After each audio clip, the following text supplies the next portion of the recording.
Welcome to your daily writing habit, episode number 982. If you are writing a book or thinking about it, or maybe you've started writing your book but you need some help getting it done, you are in the right place.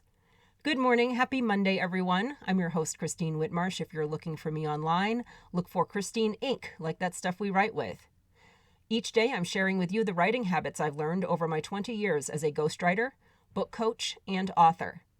I have found that three things in particular have a huge impact on your success as an author, and they can even turn someone who barely sees themselves as a writer into a published book author. Those three things are writing fundamentals, productivity, and mindset habits. Here's today's quote. "The problem, simply put, is that we cannot choose everything simultaneously. So we live in danger of becoming paralyzed by indecision, terrified that every choice might be the wrong choice." Elizabeth Gilbert. And once again, good morning, everyone. Happy Monday. Mondays here on the show are Mindset Mondays.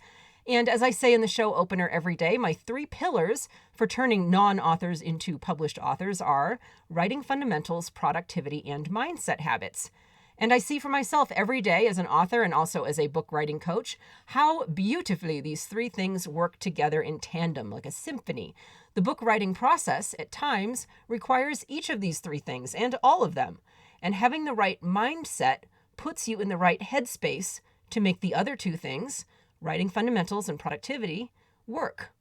So here is today's author mindset tip. And first, a personal confession, and one I think many of you will be able to relate to.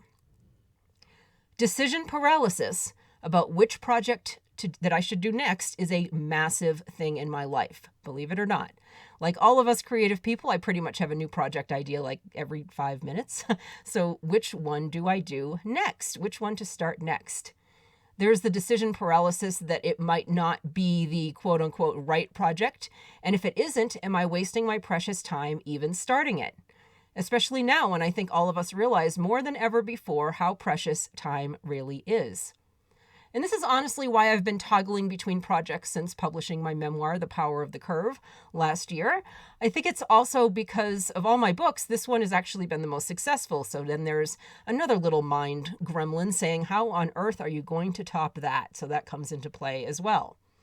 And these are all, of course, cognitive distortions. Because any project we work on is a valuable one. Any words and ideas we put out into the world as authors have the capacity to create change. There's no such thing as a wrong project. And as for my notion of trying to top my last work, well, that's just mindset muckiness, especially realizing that nobody is comparing me to myself except me. However, there is a caveat in that question of what should my next project be, and it is this. If you do have an author brand, or if your books are part of a larger business or author goal or entrepreneurial goal of some sort, what you choose for your next book project does have an impact. For instance, I finally have chosen my next project, and without giving too much away, it is very much connected to my business and my brand, and it's a much bigger and longer term project than my memoir was. So more details to come on that, but my point is this.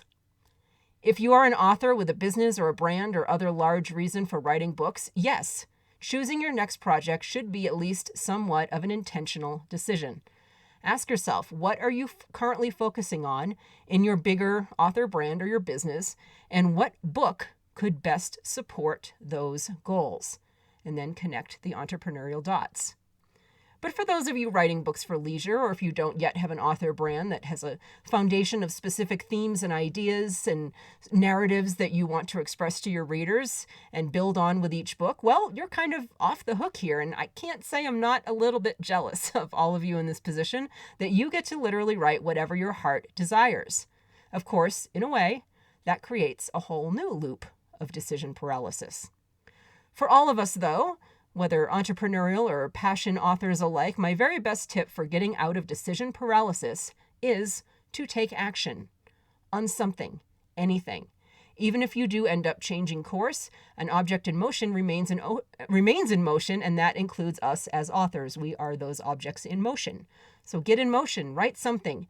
Even if you change your mind, you can redirect that motion toward another project.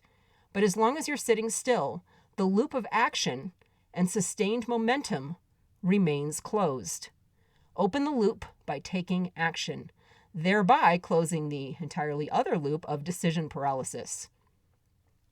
Through all those struggles to get moving, remember that you have lots of company in all of these types of cognitive distortions and paralyses, and that company would be found in my Inc. Authors group on Facebook. So definitely drop by Inc. Authors on Facebook, share your feelings on all of this. What kind of decision paralysis do you get? Do you get it at the beginning of projects, in the middle of projects?